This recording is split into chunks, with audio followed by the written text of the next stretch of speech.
Radio, l'invité politique,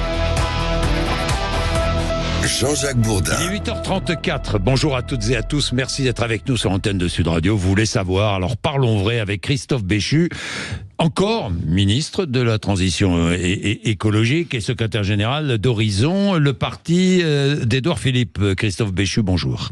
Bonjour Jean-Jacques Bourdin. Vous êtes toujours ministre jusqu'à quand ? Ce n'est pas à moi qu'il faut poser la question, mais au président de la République. Au président de la République, qui s'envole pour Washington, sommet de l'OTAN. Il a raison de partir. Vous savez, qu'on soit dans une situation politique particulièrement compliquée, c'est un fait. Mais pendant ce temps-là, à l'échelle de la planète, il y a des endroits où il y a des bombes qui explosent, où il y a des gens qui se battent pour leur liberté, et on ne peut pas. Et des enfants qui meurent en Ukraine, par exemple. On est bien d'accord. Et donc on ne peut pas tout suspendre. Et donc ce déplacement, il est nécessaire, il était prévu, il est normal qu'il ait lieu.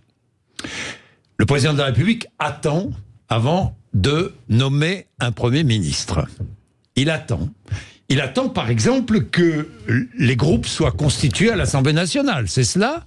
Est-ce que nous aurons un Premier ministre avant le 18 juillet, date de l'élection de la présidente ou du président de l'Assemblée nationale et date de l'ouverture de la session parlementaire? Il attend parce qu'on est dans une situation qui est totalement inédite. Déjà, il y a 2 ans, on n'avait pas réussi à obtenir une majorité absolue. Nous n'avions que entre 240 et 250 sièges. Là, on a vu les difficultés pour gouverner. Là, vous avez des gens qui sont à 100 sièges de la majorité absolue et qui vous disent on a gagné alors qu'ils n'ont que 30% des députés. Si on est sérieux 2 minutes, déjà qu'à 240, on voyait à quel point les choses n'étaient pas stables, on voit bien qu'à 180, il n'y a pas de marge de manœuvre pour gouverner de manière stable. Et donc, il est normal que dans le temps dans lequel nous sommes, on regarde s'il n'y a pas moyen d'aller construire un gouvernement plus stable pour le pays, parce que le sujet, c'est pas la répartition des postes, c'est comment on prend des décisions au quotidien pour les Français dans un contexte où il y a des difficultés de pouvoir d'achat, il y a une inquiétude sur la sécurité, il y a des attentes sur l'immigration, ça a été exprimé de manière claire, il y a un ras-le-bol par rapport aux impôts. Sur tous ces sujets, on ne peut pas juste rester comme 2 ronds de flanc à regarder la situation. Il faut évidemment prendre des décisions. Est-ce que le président de la République nommera un Premier ministre avant le 18 juillet ? Je ne sais pas répondre à cette question. Vous ne savez pas répondre. On peut ouvrir la session parlementaire sans gouvernement. Ce que je veux dire, c'est qu'il est souhaitable que nous ayons un gouvernement le plus vite possible, pour 2 raisons. La première, c'est que je vais vous dire... Vous le souhaitez dans tous les cas, vous souhaitez qu'on ait un gouvernement avant le 18. Mais bien entendu, je le souhaite, parce que ne pas avoir de gouvernement, c'est ne pas pouvoir prendre de décision. Et même si facialement il y a un gouvernement, on est dans une situation aujourd'hui d'attente, dans un contexte où il faut être clair. Je suis très choqué par le spectacle qui a été donné dimanche soir de gens allant revendiquer la victoire sur des plateaux de télé, alors qu'on a appelé les Français à faire barrage au Rassemblement national, et qu'ensuite, il y a des gens qui ont utilisé les résultats du barrage pour dire on a été plébiscité. Mais personne n'a gagné dimanche. Oui, personne n'a gagné, mais nous avons perdu. C'est exactement, Jean-Jacques Bourdin, ce que je veux vous dire. Et donc, dans ce contexte, quand on est dans un contexte où la gauche a gagné 30 sièges, où, ne l'oublions pas, le RN est celui qui a le plus progressé en voix et en sièges, plus 50, et où nous, on a perdu 80 sièges, rester, entre guillemets, aux affaires dans un contexte où les électeurs ont sanctionné le gouvernement et la ligne sortante, par définition, ça n'est pas démocratiquement souhaitable. Mais qui est le responsable de cette défaite, Christophe Béchu ? Les Français. Soyons clairs. Qui ? Mais soyons très clairs. La défaite, Macron, elle a une responsabilité forcément collective. Le président a pris la décision de dissoudre. Il est responsable de la défaite ? Vous ne me ferez pas dire ça, Jean-Jacques Bourdin. Oui, mais vous le pensez peut-être.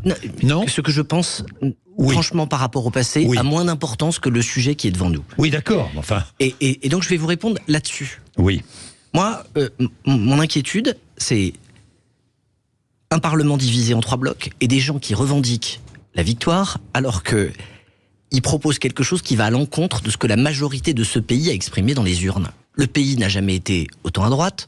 Il a exprimé un désir de davantage de sécurité, de moins d'immigration, de moins d'impôts. Et vous avez une coalition sous la houlette de M. Mélenchon, sous la houlette de la France Insoumise, qui nous dit la solution pour le pays, c'est plus d'impôts, c'est moins de sécurité, c'est plus d'immigration. Mais Christophe Béchu, vous non plus, vous ne pouvez pas revendiquer la constitution d'un gouvernement. Vous avez perdu. Mais je ne la revendique pas.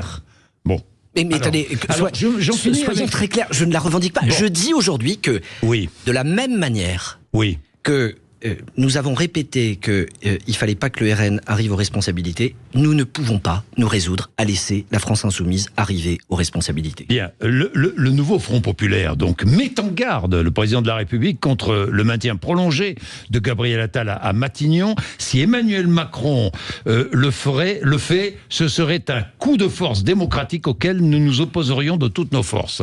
Et j'ai même vu Adrien Quatennens appeler la gauche, toute la gauche, tout le peuple de gauche à marcher vers Matignon. Vous avez vu cela? C'est quoi? C'est une forme de, je sais pas, de putsch démocratique, non, qui n'a rien de démocratique, mais c'est quoi? Les mots ont un sens.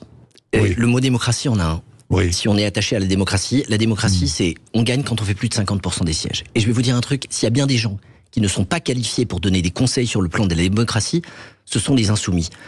Quand Madame Panot explique qu'il y a un déni démocratique, moi ça me fait penser à un vegan qui donnerait des conseils dans une boucherie. C'est à peu près le même niveau de crédibilité. De quoi on discute? D'un parti politique dans lequel toutes les décisions passent par un seul homme, Jean-Luc Mélenchon. Il purge des gens chez lui. Le mouvement est gazeux. Monsieur Bompard a une légitimité qui s'appuie sur 3 adhérents. Et ces gens-là nous disent ce que nous devrions penser, ce que nous devrions faire et comment s'exprime la démocratie. Ce serait Olivier, d'après les dernières informations, ce serait Olivier Faure. Le sujet n'est pas... Le candidat présenté par le NFP. Le sujet, c'est pas qui est dans la vitrine, c'est quelle est la ligne. Et je me permets de vous dire une chose.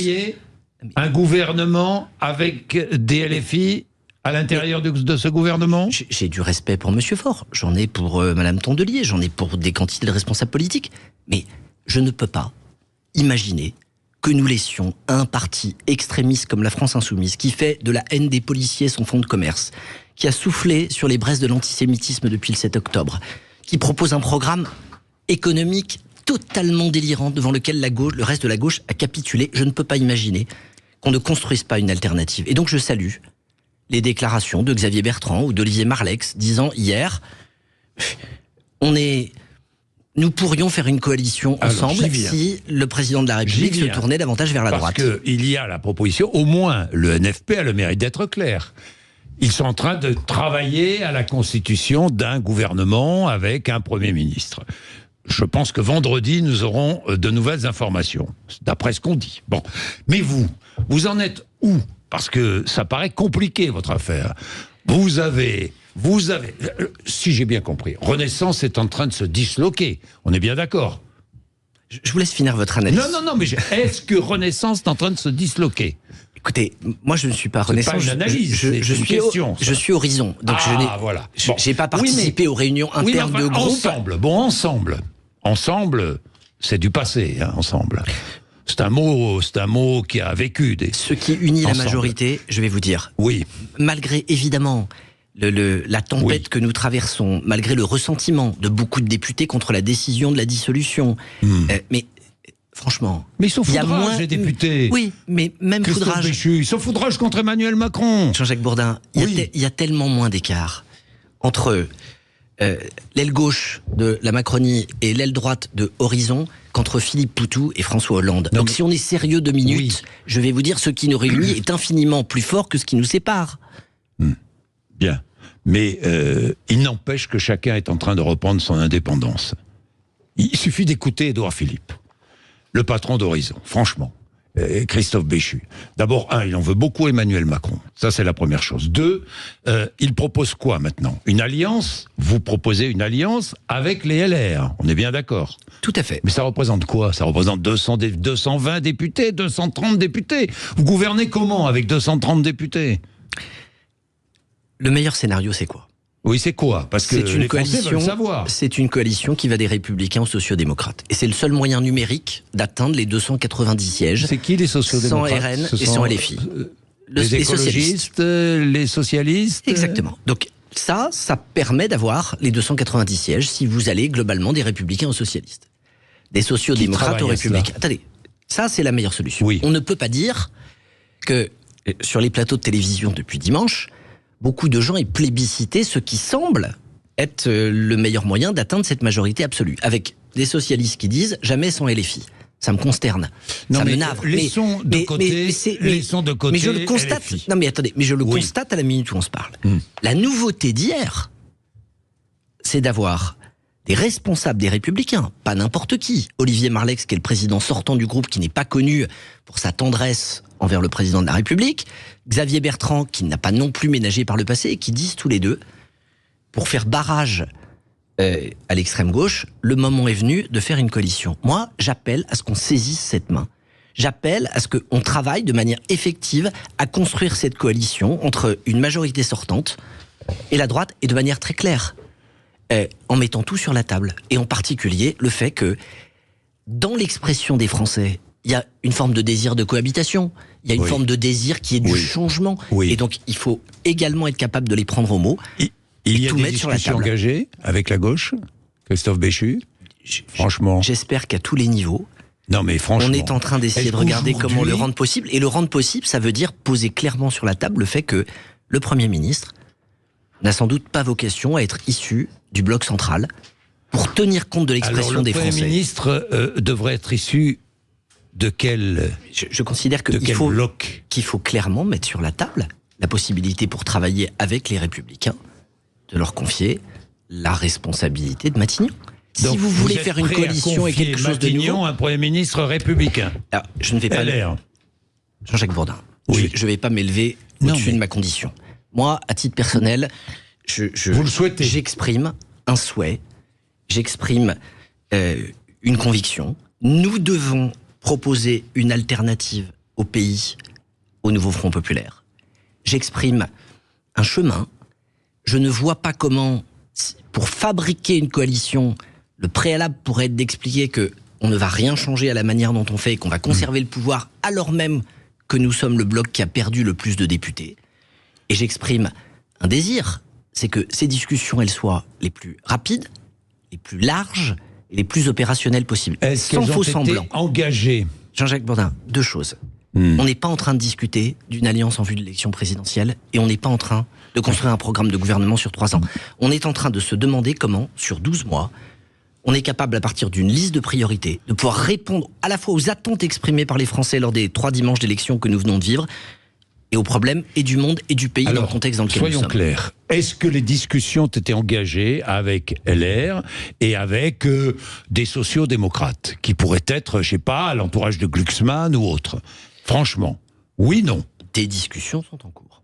Des discussions sont en cours. Bien sûr. À tous les niveaux, à toutes les échelles, au Parlement. Des discussions sont en cours avec un Premier ministre proposé au Président de la République qui serait issu des rangs LR.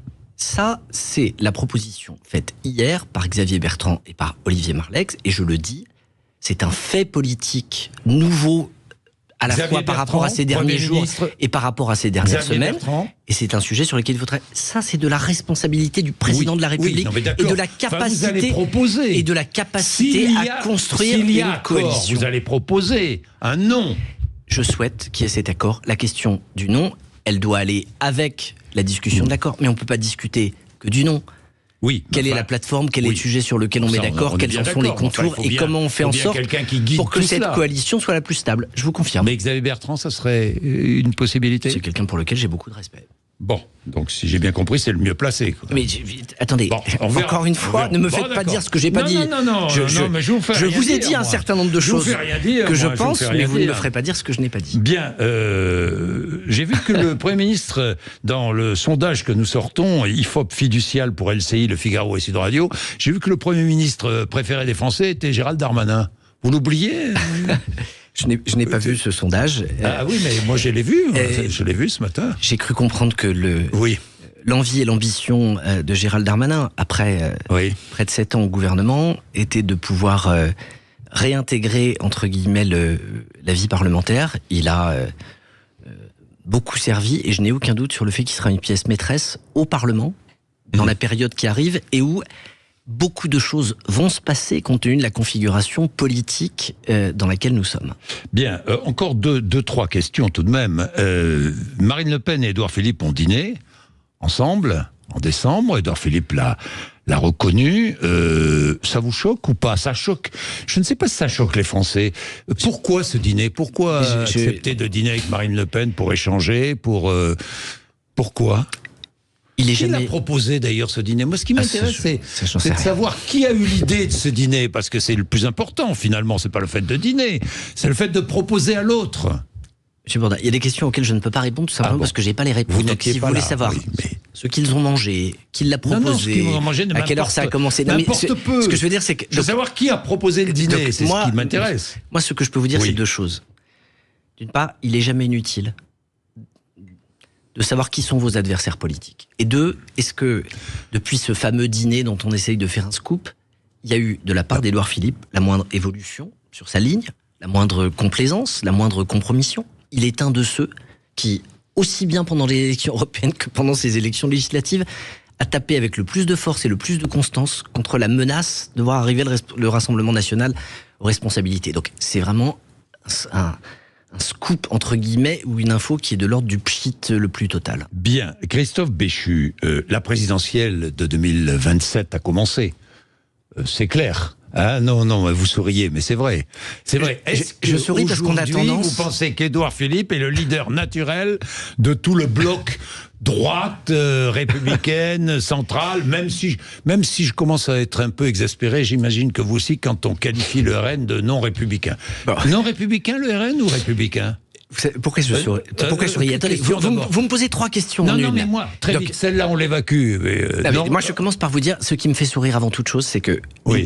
la présidentielle, elle commence dans l'esprit des hommes politiques au lendemain Ça, c'est vrai. de la précédente élection Ça, vous présidentielle. avez raison. Ça, En revanche, là où vous avez raison, oui, c'est que la situation politique du pays, oui, l'instabilité, oui. que je redoute pour les décisions prises, la façon dont ça met en cause l'équilibre de nos institutions, elle fait que le débat présidentiel va s'accélérer et s'intensifier. Évidemment. C'est un fait. Mm. Et que ceux qui considèrent qu'il y a un chemin à proposer au pays ont la responsabilité de se préparer, et c'est très exactement l'état d'esprit dans C'est le mieux lequel placé. Édouard Philippe. Est-ce qu'Édouard Philippe est le mieux placé? Je considère que il a à la fois su démontrer qu'il avait Mieux que Gabriel Attal? la carrure d'un homme d'État, et que pour les temps dans lesquels nous arrivons, avoir quelqu'un qui a du calme, du sang-froid, de l'expérience, une stature, ce sera sans doute encore plus nécessaire demain que ça ne l'était hier. Mieux que Gabriel Attal? Il a exercé plus longtemps la responsabilité de Premier ministre, il a traversé des crises qui ont été plus compliquées. Gabriel Attal a, je pense, démontré en seulement 6 mois, et je dirais malheureusement en seulement 6 mois, à quel point son talent, son envie de faire bouger les lignes était réel, et je ne doute pas qu'il sera un acteur de premier plan, à la fois dans les prochains jours, dans les prochaines semaines et dans les prochains mois. Et cette campagne, elle lui a aussi permis d'étraîner des habits de chef de guerre en allant sillonner le pays pour convaincre de la nécessité de ne pas céder aux sirènes des extrêmes. C'est un sujet sur lequel nous nous retrouvons de manière totale. Bien. LFI et les écologistes veulent priver le RN de tout poste à responsabilité à l'Assemblée nationale. Est-ce que c'est démocratique? Vous savez, enfin, dans l'espèce de confusion globale Oui. dans laquelle nous sommes, dans laquelle on vous explique J'ai qu'on fait entendu 30%. ça, hein. J'ai lu ça. Bon, Oui. je mets, encore une fois, à un moment, ce double standard qui consiste à dire il faut pas leur confier de responsabilité alors qu'il est le parti qui a reçu le plus de voix de la part des Premier parti de électeurs. France. Je ne suis pas certain que ça fasse baisser les scores ensuite du Rassemblement national. Vous êtes Je me opposé à demande cela? dans quelle mesure on n'augmente pas la frustration de millions de Français qui considèrent qu'on les méprise dans leur choix. Je combats les idées du Rassemblement national. Je combats la perspective qu'ils puissent être en responsabilité, parce que je ne crois pas à la façade ripollinée et que nous avons vu à quel point le vernis a craqué. Pour autant, quand des gens sont élus députés de la nation, il n'y a pas des députés au rabais et des députés qui le seraient moins. Il n'y a pas des députés qui comptent double et des députés qui valent 50%. Ça, c'est pas possible. C'est une remise en cause des principes fondamentaux sur lesquels notre République est bâtie. Et quand on fait, encore une fois, 32% des députés, qu'on a un groupe global, hétéroclite, un cartel qui va d'un fichier S à un ancien président de la République qui ne gagne que 30 sièges, on fait à la fois preuve d'humilité dans les résultats, mais on en fait aussi dans les conséquences qu'on en tire. Et je le dis encore une fois, et je vais le réexprimer pour que ce soit clair, en prenant toute ma part, je ne considère pas que la gauche ait gagné ces élections. Je considère que la majorité les a perdues. Je considère qu'on est dans une situation où les Français ont répondu à une demande de barrage, et tirer la conclusion de ça qu'il faudrait appliquer tout programme, rien que le programme du nouveau Front populaire, c'est une forme d'escroquerie démocratique. Pourquoi vous, les responsables politiques, êtes-vous incapables, pour l'instant, nous allons voir l'avenir, mais êtes-vous incapables de constituer en France des compromis, des majorités de coalition? Pourquoi alors que dans tous les pays d'Europe, ça existe? Je vous confirme qu'il y a un fantastique décalage entre la pratique démocratique tout autour de chez nous et la manière dont on la vit. Oui. Je pense qu'à certains égards, le fait que l'élection présidentielle commande la vie politique fait que nous n'avons pas la tradition parlementaire qui existe dans des pays qui nous entourent et dans lesquels l'élection phare, ce sont les législatives, c'est pas l'élection présidentielle. Et on a tellement eu l'habitude d'avoir des majorités absolues qui sont la confirmation du président de la République, que la question de la coalition ne s'est pas réellement posée. Là, ça fait 2 fois consécutives, 2022, 2024, où les Français n'élisent pas une majorité absolue. Et où, après qu'on nous ait expliqué à quel point le scrutin proportionnel serait formidable, on s'aperçoit que si on a une assemblée sans majorité, qu'elle soit obtenue par un scrutin majoritaire ou proportionnel, et si on n'est pas capable de faire des coalitions, on va avoir un sacré problème. Votre coalition, nous aurons je sais pas moi, l'épilogue de votre travail actuel quand? Avant le week-end? Avant le début de la semaine prochaine? Parce que là, il faut une date, là, parce que... Encore une fois, Jean-Jacques Bourdin, moi, je ne sais pas répondre à la question de la modalité, tout simplement parce que je ne suis pas le négociateur, que je ne suis pas le président, que je suis pas... Non, mais vous êtes secrétaire général d'Horizon, ne me dites pas que vous n'êtes pas au courant. Vous êtes au courant. Je crois m'être prêté avec beaucoup de transparence à répondre à toutes vos questions depuis que je suis arrivé sur votre plateau, sans aucune langue de bois, en vous disant les choses. Donc, je prolonge. La politique, c'est une phrase du testament de Richelieu. C'est pas l'art du possible, c'est de rendre possible ce qui est nécessaire. Ce qui est nécessaire aujourd'hui, c'est que ce pays soit gouverné de la manière la plus stable possible. Personne ne peut croire que 180 députés, ça fait une majorité stable. Mais il faut une majorité la plus large possible. Vous êtes en train de composer. Il faut une coalition. Il faut une coalition qui, dans un monde idéal, va des sociodémocrates aux républicains et qui, si on ne peut pas la faire avec tout le monde, doit se faire avec les républicains, en mettant tout sur la table, nous saurons tout, y compris Matignon, et en faisant en sorte qu'effectivement on mette les bouchées doubles pour apporter des réponses aux Français dans un contexte qui n'est pas n'importe quel contexte. On s'apprête à accueillir le monde dans le cadre des Jeux Olympiques. On est dans une situation où le retour de Trump, probable aux affaires à la fin de l'année, va conduire à une pression sur les Européens et sur leur cohésion. On est dans un contexte budgétaire où il ne vous a pas échappé qu'on a à s'attaquer sérieusement au problème du déficit. On a une question du pouvoir d'achat qui n'est pas derrière nous. On a une réforme pour faire en sorte que le chômage continue à baisser, qu'il faut qu'on poursuive. Et on a surtout des défis sur le plan climatique qui, eux, n'attendent pas. Et je vous le dis aussi dans ce domaine, qu'une coalition qui se prétend soudée soit incapable d'avoir une expression claire sur le nucléaire, alors qu'on sait que ça fait partie des solutions pour le pays, qu'on soit dans des postures, mais qu'à aucun moment, y compris par ceux dont c'était censé être la responsabilité, ce sujet n'ait été évoqué parce qu'ils ont préféré se concentrer sur l'abrogation des retraites ou le désarmement de la police, ça ne me rassure pas sur ce que seraient les contours, y compris d'un point de vue écologique, d'une coalition qui serait dans l'idéologie et pas dans le pragmatisme. On a obtenu des résultats, on n'a pas tout bien fait, mais ce que je souhaite, c'est qu'on ait un gouvernement qui reste pragmatique sur ces sujets et qui bascule pas dans une forme d'idéologie. J'ai une dernière question, Christophe Béchu, à titre personnel. Vous allez retourner à Angers ?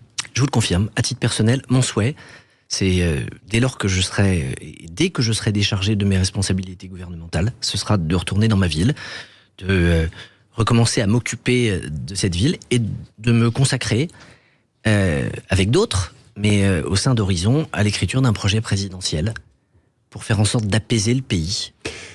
Merci Christophe Béchu d'être venu nous voir ce matin sur Antenne de Sud Radio, 0826 300 300. Évidemment, vous réagissez à tout ce que vous venez d'entendre, comme d'habitude entre 9h et 10h, et puis nous recevons Frédéric Dabi qui dirige l'IFOP, ainsi que le politologue Alain Gallien, je crois, oui, Jean-Philippe Gallien, c'est cela. Bien, il est quelle heure ? 8h59, 9h, les infos, à tout de suite.